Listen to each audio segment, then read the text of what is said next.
On to translation, second half of gene expression. Transcription was pretty basic, right? And the term made sense. You're going from a nucleic acid language, nucleic acid just like a medical transcriptionist just writes what's said. But in translation, we're moving to a new language, a protein language, just like translating from one language to another.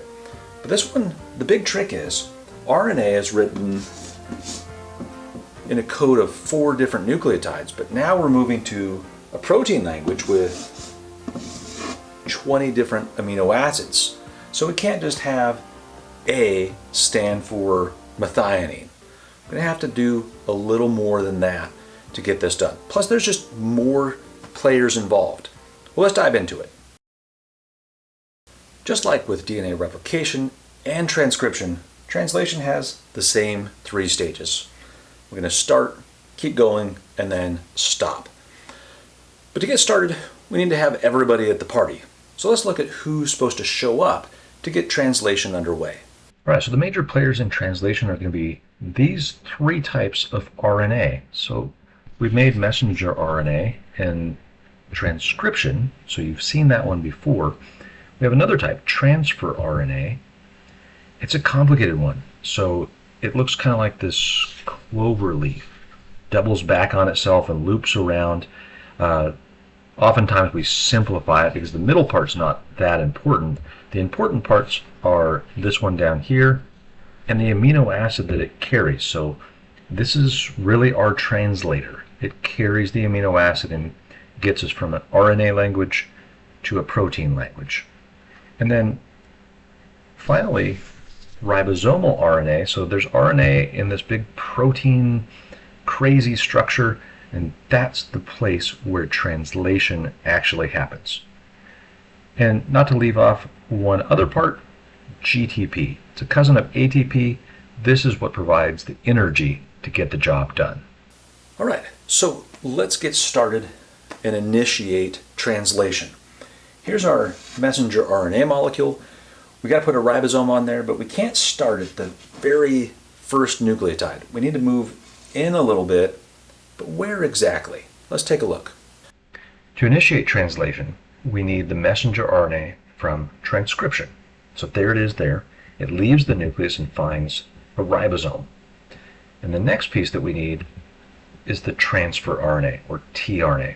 And it always starts with the same one. It starts with the one that carries the amino acid methionine. The tRNA has the anticodon UAC, which is complementary to the codon of messenger RNA, AUG. So there we are. But to understand why that is, why it starts there, and what codons are, we need to understand a little bit more about the messenger RNA and how it codes.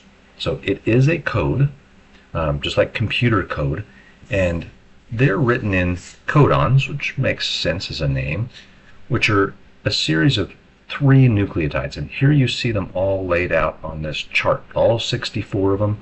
So each of these 3 letters represent 3 nucleotides together.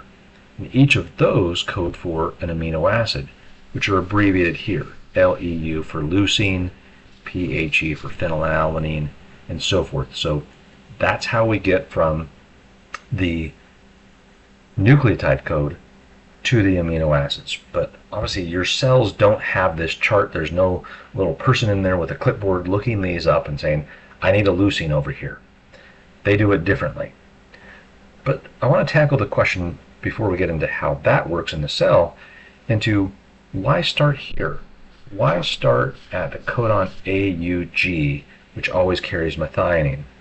And for that, we need to go back to this idea that this long mRNA sequence is written in 3-letter codes, kind of like 3-letter words. And if you look at that sentence, you could read it a couple of ways, but if you could only read it as 3 letters at a time, just 3-letter words, then it can only say the dog ate 1 cat, which is gruesome, but there it is. If we were to start somewhere other than the T and skip the T, then this sentence makes no sense at all. And kind of translating that over into how a cell works, if we have the wrong word, we have the wrong amino acid. If we have the wrong amino acid, and if all of them are wrong, then the protein is completely wrong and therefore useless. So to prevent those errors, we always start at the same place, and that gets us in the right frame for reading this whole code. Well, transfer RNA is really how we get from the nucleic acid coded messenger RNA to the protein sequence. And that's the end game. Remember, we're trying to make a protein. So let's take a look at tRNA, or transfer RNA. The key parts to it, even though there's all this stuff in the middle and there's lots of nucleotides, the really key parts are the amino acid that it carries, and this down here, the anticodon, these 3 letters that are complementary to the codon. And let's look at that over here on the simplified version. So if we have CGU, that is complementary to GCA. If you remember complementary base pairing rules, I'm looking for GCA. So my nucleic acid code is GCA. That's what I'm looking for on the codon of the messenger RNA. So let's go back to that codon chart. All right, so there we are. Let's look for GCA. It's down here at the bottom, GCA, that carries alanine. So this is what our brain can do because we have this chart and we can decipher it, but in the cell, its method is to use the transfer RNA. So if it has this anticodon, CGU, that gets us to alanine, just like our chart did, but it did it with this physical molecule of tRNA as the go-between between the nucleic acid code and the protein sequence, lining up different amino acids. All right, here's how that process happens, focusing first on elongation, making this growing chain of polypeptides represented here by these colored balls.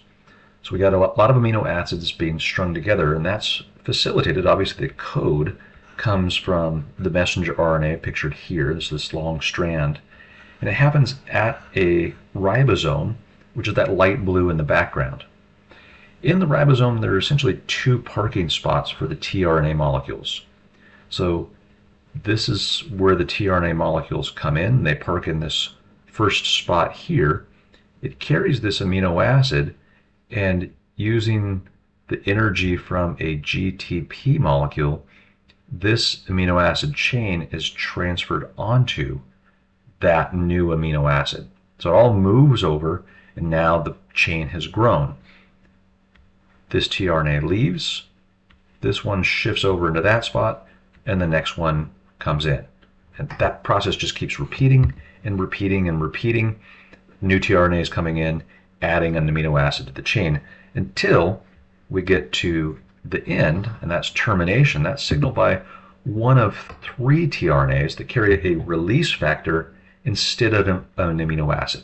And that just triggers the finishing process. It says everything just fall apart. And we can see that on this next slide. You actually can have multiple ribosomes that we can see. Here's one, here's the next one, here's the next one, each with a longer polypeptide chain as they move down the messenger RNA. So we can make multiple proteins at once. And by the time we get to the end over here, once we reach this stop codon, then everything falls apart. All right, translation. Done, done, and done. And now we have a protein.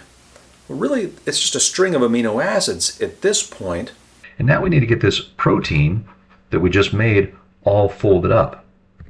And that relies on the amino acids themselves. So remember that our protein structure here is a chain of amino acids. Each amino acid over here has a lot in common, and this R group is the different one. Remember, some of them have a polar R group, some are ionic, some are nonpolar, and based on those differences, that protein, the amino acid chain, is going to fold into these little spirals or sheets.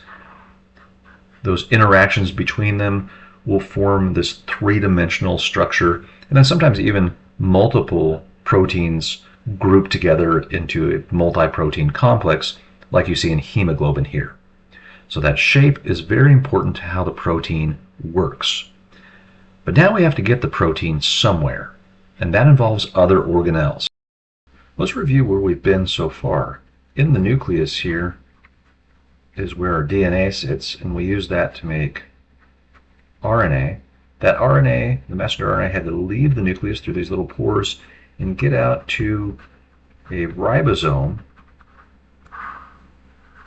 in order to make a polypeptide or a protein.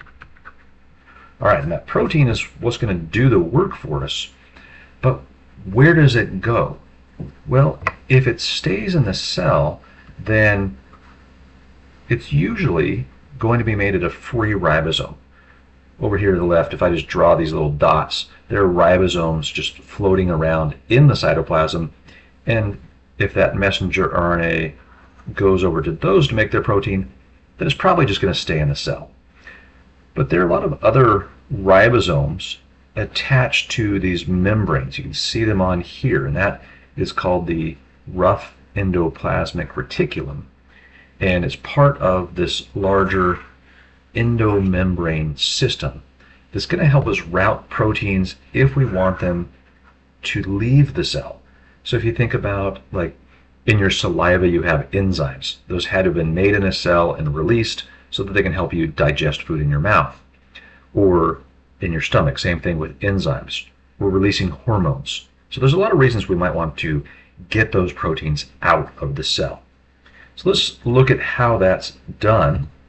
So again, we're going to start in the nucleus. That mRNA, instead of going out, is going to leave through these pores into this rough endoplasmic reticulum that is connected right to, notice how it's just kind of butted right up to and even connected by these little connectors to the nucleus. The ribosomes are attached. It gets made and packaged up and pinched off. So literally these membranes fold out, pinch off, containing proteins, and those are now contained in what's called a vesicle. So a vesicle is just a small bit of membrane that surrounds a bunch of proteins. That then can merge with this large structure, and this is the Golgi apparatus. So when this vesicle full of proteins gets here, it's kind of like it gets to the post office. And this whole series of membranes does a bunch of chemical reactions that are essentially the equivalent of packaging up similar materials and putting a stamp on them, saying, this is where I want them to go. It puts chemical tags on them. And then it spits it back out in another vesicle full of proteins. They're all tagged that basically tell it, I want you to go to the membrane and merge with the membrane so that all those proteins that were inside basically get spit out of the cell.